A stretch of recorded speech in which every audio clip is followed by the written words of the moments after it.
세계 138개 국가의 군사력을 비교하는 미국의 민간 평가 사이트 글로벌 파이어 파워 순위에 큰 변화가 나타났습니다. 9일 글로벌 파이어 파워 분석에 따르면 한국은 올해 세계 6위로 역대 최고 순위를 기록했습니다.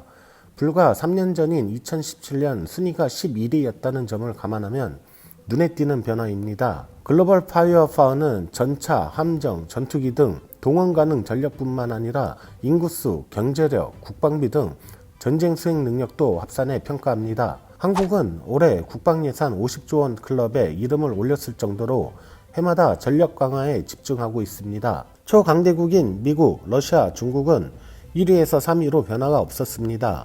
인도도 4위를 유지했습니다. 다만 유럽의 3대 강국인 프랑스, 영국, 독일은 몰락이라는 표현이 어울릴 정도로 해마다 하락세가 이어지고 있습니다. 영국은 지난해와 동일한 순위를 유지했지만 프랑스와 독일은 각각 2계단, 3계단씩 하락했습니다. 2017년만 해도 프랑스가 5위, 영국은 6위, 독일은 9위였습니다. 이들은 경제강국으로 국제사회에 큰 영향력을 행사하지만 분쟁 개입은 극도로 꺼려 군사력 확충에 큰 관심이 없습니다. 그래서 시간이 지날수록 미국에 대한 의존도가 심화되고 있습니다. 군의 고비용 저효율 문제도 심각합니다. 따라서 단기간에 군사력이 급상승할 가능성은 거의 없다고 봐도 무방할 겁니다. 주목해봐야 할 다른 국가는 옆나라 일본입니다. 일본의 올해 군사력 순위는 5위로 한국보다 한 계단 높았습니다. 일본은 2017년 7위였지만 매년 순위를 높이고 있습니다. 전쟁 가능 국가를 꿈꾸는 일본은 올해 한국보다 10조 원 많은 60조 원을 국방 예산으로 편성했습니다. 아베 신조 일본 총리는 새 시대를 열기 위해 전후 아무도 하지 못했던 일에 도전하려 한다.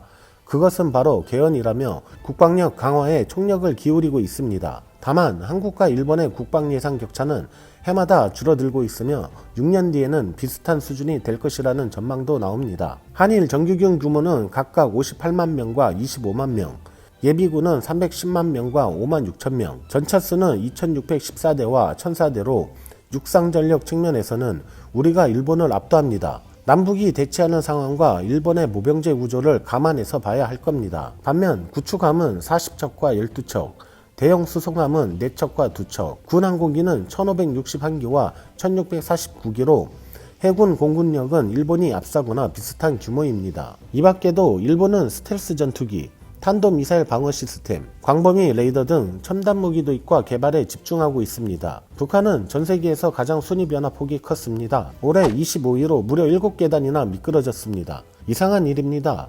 탄도미사일과 대구경 방사포 등 무기 개발에 열을 올리고 있는데 순위가 큰 폭으로 하락했다니 의아하게 생각하는 분들이 많을 겁니다. 글로벌 파이어 파워 수치로 북한 국방 예산은 남한의 3.6%에 불과합니다. 북한의 국방 예산은 점차 줄어들고 남한은 늘어나면서 격차가 계속 벌어지고 있습니다. 다만 북한이 국방 예산 상당액을 외부로 공표하지 않고 있고 핵전력은 분석 항목에서 제외돼 실제 전력 격차는 좀 더 좁을 것이라는 시각도 있습니다. 전쟁 수행 능력의 핵심 지표로 꼽히는 경제력도 남한이 북한을 크게 압도합니다.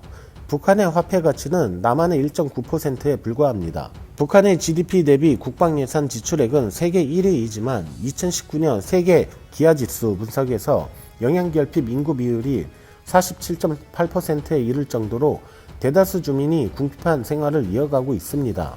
북한의 대중무역 적자는 2018년 20억 2천만 달러에서 지난해 역대 최대인 23억 7백만 달러로 확대되는 등 해마다 중국 의존도가 높아지고 있습니다. 북한이 핵을 포기하지 않으면서 유엔 경제 제재가 계속됐고 경제난은 더 심해졌습니다. 이런 상황이 올 때 글로벌 파이어 파워 군사력 평가에 반영된 것으로 보입니다. 북한의 정규군은 128만 명으로 남한의 2배가 넘습니다. 하지만 예비군 규모는 60만 명으로 남한의 19.4%에 불과합니다. 북한의 전차수는 6045대로 남한의 2배를 넘는 규모입니다. 그러나 북한은 옛 소련제 구형 전차인 T-72와 T-62를 주력 전차로 내세우고 있습니다.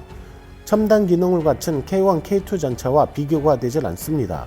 해군 공군력도 남한이 북한을 압도합니다. 북한의 전투기 수는 458기, 남한은 414기로 비슷합니다. 하지만 북한의 주력기는 1980년대 소련에서 도입한 미국 29입니다. 이마저도 항공유 부족으로 정기적인 훈련은 꿈도 못 꾸는 실정이라고 합니다. 스텔스기인 F-35A를 도입하고 차세대 한국형 전투기 KF-X를 개발하고 있는 남한과 비교할 여건이 못 됩니다. 북한은 구형 잠수함을 83척 보유하고 있지만 해군 전력 핵심인 구축함은 한 척도 없습니다. 북한은 탄도미사일, 대구경 방사포 발사 훈련 등으로 대외의 군사력을 과시하고 있습니다. 하지만 다른 한편으로 북한의 이런 행동은 초조함을 드러낸 것이라고 평가하는 시각도 있습니다. 최근에는 권력 핵심 실세인 김여정 노동당 제1부부장이 직접 몰래 끌어다 놓는 첨단 전투기들이 어느 때든 우리를 치는데 목적이 있겠지, 그것들로 농약이나 뿌리자고 끌어들여 왔겠는가 라며 남한의 F-35의 도입에 날을 세우기도 했습니다.